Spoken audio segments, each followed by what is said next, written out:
Yeah, it's mindset cafe, we all got that mindset. Gotta stay focused, never settle for less. It's all in your head, how you think you manifest. So get ready to rise, cause we about to be the best. Gotta switch it up, gotta break the old habits. Get your mind right, turn your dreams into habits. What is up, guys? Welcome to another episode of the Mindset Cafe podcast. It's your boy, Devin Gonzalez. And today I wanted to talk about a topic that I know has resonated at least with you at some point in your life, right? And that's everyone wants to stand out, right? Everyone wants the opportunities, the respect, the momentum. But here's the truth. The fastest way to stand out has nothing to do with your talent, your timing, or your connections, right? It's effort, pure, consistent, boring, unglamorous effort. It's showing up early when everyone else is just coasting in.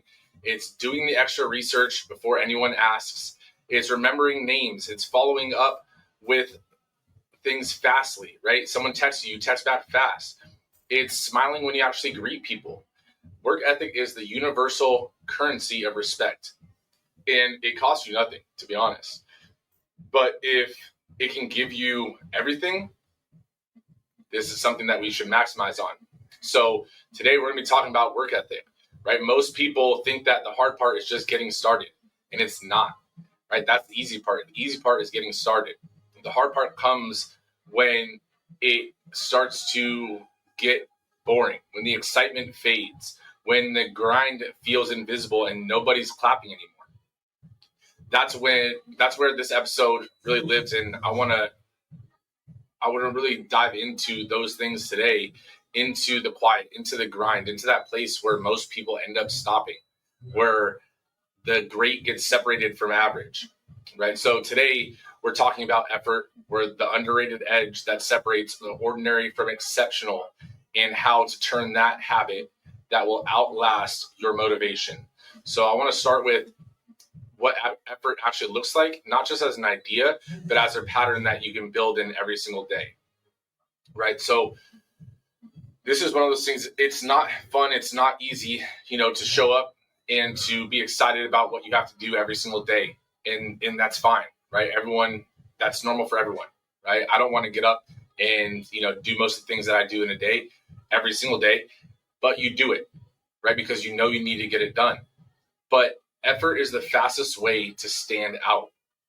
When you show up in your A game every single day, whether you feel like it or not, people notice, right?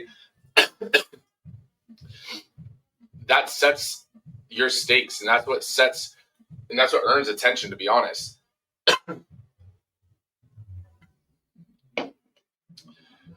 You can't control your born talent or timing, but you can control if you outwork everyone. Your work ethic is your universal currency of respect. And that respect will earn you the opportunities, will earn you the connections, will earn you everything else. But you have to show up and give it your all every single day. Otherwise, what's the point?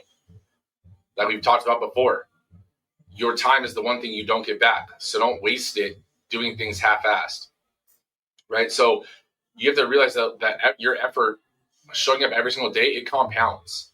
It compounds day after day, and consistently will start to build trust. That trust will start to, build your opportunities, will start to attract your opportunities, right? For example, you all know that coworker, that teammate, or that employee, or that friend who you could call and they're going to do what you need, or, if they say they're going to get it done, they're going to get it done because they're reliable. That has been built over time of them doing that day after day. So you got to be that person. Your work ethic is one of the most important attributes to you. So what does your effort actually look like out there in the wild, out there in your workspace, out there with your family, right? Because all those things take work. Your relationship takes work. Your fitness takes work. Your nutrition takes work. Your business, that's work, right? So what are you doing that could be improved? What are you doing that if you really think about it, you're kind of just coasting by and you're just waiting for someone to tell you the next thing, even though you know that there's some other things that could be done, those are the things that you should just be doing. So it's the micro behaviors, right? It's not just a mood, right? Make effort concrete. Everything you do, look for, be proactive. So think of the easiest ones would be almost like, showing up early, right? And when you show up early, that's a huge thing people start to notice. That person's always on time. They're always early, right? Versus being the person that's always late. Other thing is, use people's names, right? Use it a couple times when you first meet them so it gets sunk into your brain. But people like hearing their name. That's one of the most endearing sounds is your own name, right? That way someone's actually talking to you. Someone actually knows who you are. And if you use people's names, I guarantee you will stick out in their mind and they will try to remember your name in return, right? The things, let's say with work, what could you be researching how to do better or how to improve the system or how to improve your business or the business? Do that instead of waiting to be asked. That stands out. The easiest one I can think of, honestly, and this one is probably one of the most underrated ones, is just smile, right? And I say that, and I mean, believe me, this is one of those ones I have to work on most of the time too, to have a very straight face. But when you're greeting someone and you're saying hello, especially for the first time, smile when you say it. Look pleasant when you're introducing yourself to someone. When someone introduces themselves to you, that first impression gets ingrained in their brain, right? So you have to do more than is asked of you to stand out. Otherwise, you blend in with the herd. And you don't need to do these huge, extravagant things and be the MVP of the team. Sometimes it's just being reliable. Sometimes it's just showing up. Sometimes it's just doing more than you're asked. But you're constantly looking for those things and trying to improve yourself. And one of the things that you're trying to improve is your work ethic. Because respect, it's earned, right? Someone lies to you, whatever, they lose a little bit of your respect. If someone's truthful with you, someone always follows through what they said they're going to do, they earn your respect. But why don't you earn your own respect? That's one of the biggest things I want you to kind of take from this too, is when I say respect, I don't mean respect of only others, but the respect of yourself. Because if you tell yourself you're going to work out today and then you don't, well, you just lost a little bit of respect for yourself that day because you just lied to yourself and your subconscious knows it. Let that sink in. How many times this last month, or I know in the beginning of the month, last month, did you say you were going to go work out and you didn't? Follow through with the things that you tell yourself you're going to do them, regardless of what time it is, regardless of how you feel. Believe me, there's been countless times where I told myself I'm going to work out and 10 o'clock hits, 11 o'clock hits, and I'm like, damn, I don't really want to work out right now. I'd rather just go home, get some sleep. And I'm like, you know what? I'm going to do a 30-minute workout, and just knock it out. And at least I stayed true to my word. You have to be truthful to yourself, and you have to follow through with the things that you would tell your boss. You would have to follow through the same things for yourself. Because if you can't trust you, then who else can trust you? If you don't respect you, who else would respect you? You should be your biggest fan. You should be your biggest motivator, your biggest hype person. Your biggest, encouragement is from yourself. That's what goes into that positive self-talk that we've talked about, right? And the biggest myth that I think people have is, well, I don't know how to get started. Getting started is the easy part. You don't need to know everything in order to get started. You don't know how to work out. Go to the gym and just hop on a machine, do it wrong. That's still getting started, right? The hard part comes when it's not exciting anymore. The hard part isn't getting started. That's easy.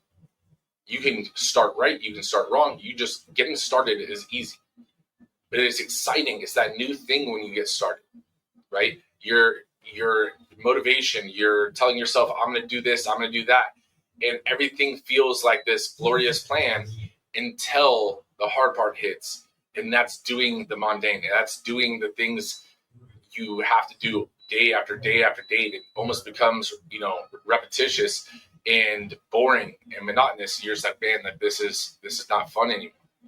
No one said it was gonna be fun. No one promised you that.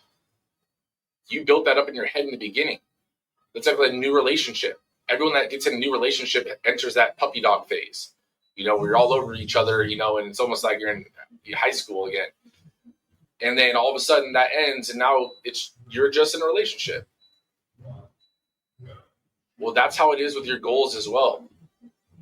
Your goals feel fun. They feel exciting. It's this new thing. And then all of a sudden you are doing the things you need to do day after day. And you're like, this is not as fun as I thought it would be. No one said it was going to be that. But will it be rewarding? 100%. Your effort is going to dictate what you earn in any form or fashion of your life, in any area of your life. Your effort towards that thing, you will get out what you put in. And more times than not, you'll get out more than you put in. So if you're putting in 100, you're going to end up getting 110% out. That's just the way it works. Other people will start to put you on a pedestal and try to rise to your work ethic. They'll try to rise to your commitment to the relationship, not the other way around. If you're dragging the relationship, people will drop down to meet you there. If you're dragging it in business, you're dragging as an employee, believe me, the team will start to do it, or you'll stand out in a way that you don't want to stand out. And then you probably won't be a part of that team as long as you thought you would be. So there's this gray zone that even with like business, for example, and fitness, that the excitement fades and the progress feels almost invisible, right? And that's the phase that normalizes the, I don't want to say bored, but technically it just feels boring because you're doing the same things because you're not hitting that next level yet. But those boring things allow you to push through to the other side. Those boring things are the tests sometimes that separate the people that succeed and the people that don't. You can get through that phase. You know you can. You just have to be willing to stay committed and truthful to yourself and stay committed to the things that you told yourself you're going to do it. Instead of, I'm going to start fresh next week, I'm going to start clean start today. The day's not over. I'm going to start meal prepping next week. It's fucking Wednesday. Start today. You don't need to start next week. I'm going to start working out, January 1st. Why? You still have 2 months left of the year. Finish the year strong. So I think like this is almost like towards the time we start talking about New Year's resolutions, most people. And this is a perfect example of this topic because January 1st hits, everyone's excited, everyone has their New Year's resolution. And how many times have you had the same New Year's resolution? How many years in a row?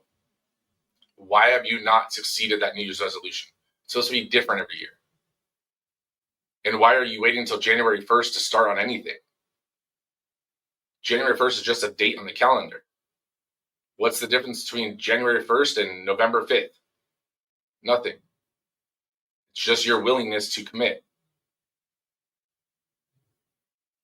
Nothing is different. The days are the same hours in the day. Your work is the same. Everything is the same. Why not start now and start with a head start on it? Then January 1st comes around, you already have a head start on what you wanted to achieve for the year, and then you can end up accomplishing it and setting a new goal by the end of the year. Why did you stop achieving your goal for this year? What makes commitment a commitment to achieving your goals or to anything, to relationship, it's your integrity under pressure. It's your integrity under pressure. Commitment counts when it's inconvenient for you. Otherwise, it just feels like a good promise, right? Commitment counts when it's inconvenient. Otherwise, it's just a feel-good promise. One thing I would say you could do is write your non-negotiables down, right? Keep them next to you, keep them in your pocket, and when you're tired or busy or unmotivated, look at them. What are your non-negotiables that you need to do every day to achieve the goal that you're set out to achieve? And we don't feel like it, pull that little list out and be like, I work out, I do this, I need to do that, and then you do them. Check them off the list. If you set a list for each day of 3 to 5 things you need to accomplish in the day to move the needle towards your goal, and you actually accomplish those, regardless of what else you accomplish in the day, you would make more progress than 99% of people. If you plan the goals that you need to accomplish tomorrow, today, and then you accomplish them, you are more productive than 99% of people. It seems small, but you got to think, all of a sudden 365 days in and you accomplish 3 to 5 tasks that would move the needle, your progress would be huge. No one's going to be clapping for you along the progress. No one's going to be clapping you along the journey, right? They'll clap when you first tell them, oh yeah, that's great. That sounds so cool. And then you get into it. It's you and yourself. But that's why you did it. You didn't do it for the accolades. You didn't do it for the clapping. You did it for you. So focus on that. Accomplish it. Start now when it's inconvenient. Right now we're hitting the holidays. It's not convenient to start anything right now. Start now. That way you start when it is hard already. And then all of a sudden, everything starts to lighten up at the beginning of the year. There's not as many holidays. Now it's easy. So it's easier. You've already built the habits during the hard time. Now you don't have to worry about that. Now the hard is even easier. Kill your sense of perfectionism and your sense of delay. Kill your sense of perfectionism. I need to wait until the time is right. Fuck that. Your time is never going to be right. I promise, on anything. Starting a business, starting your fitness, starting your health, starting a family, right? I just had my second, I would say me and my wife just had our second child, and the timing is never right. I hear so many people, we're waiting for this and I'm waiting for that to start a business, and just fucking start. That's all it is. You start and you figure it out. That's what life is most of the time. Just figuring it out. You figure out what you need to do today to accomplish the tasks set out for today. That's it. Plain and simple. And if you can do that, there's no stopping you. You have to, there's a member, that asked if I was going to be working on certain nights because they were more motivated when I was here versus some of my trainers. And what I told her was, it doesn't matter if I'm here or not. I shouldn't be your motivation. You should be your motivation. Build or replace, I should say, your motivation with the architecture of your day, with your systems of today, of the non-negotiables of today. You don't need motivation. You don't need a YouTube video to watch. You don't need any of that. Your reason why for accomplishing your goals should be your own self-internal motivation, regardless of how excited or how happy or how energized you feel for that day. One thing kind of transitioning, I want to say too, with separating yourself is more on the social aspect. If you told someone you're going to follow up with them, follow up with them. Right? And believe me, I know I'm guilty of this as well, but that's one of the biggest things. Set a calendar reminder. If you told, someone you were going to look into something for them, look into it and then follow up with them. You told them you're someone you're going to call them later, call them later. That's how you separate yourself, right? Your effort, your work ethic, your trust, your reliability all turn into your reputation capital. If people can trust you, and people again start trusting you if you trust yourself, right? So like all these things build interest. Almost that's what like that compounding daily is. And so I just want you to think that your work ethic can start today if it hasn't already, and it can improve. If you haven't set out for 3 things to accomplish today, write them down now. What are 3 things that you need to accomplish today to move forward towards your goal? And then do them. And that's where I'm going to end this podcast right here, is writing those 3 things down and accomplishing them. Okay. I appreciate you guys. Hopefully this guys gave you guys a little reality check for before the new year hits. You know, we're starting to wrap up. All the holidays are about to start to hit. Make sure you guys accomplish 3 things each day until the end of the year. See how far you get. I appreciate you guys. I love you guys. If you guys need anything from me, you can always shoot over a DM. I'm always happy to help.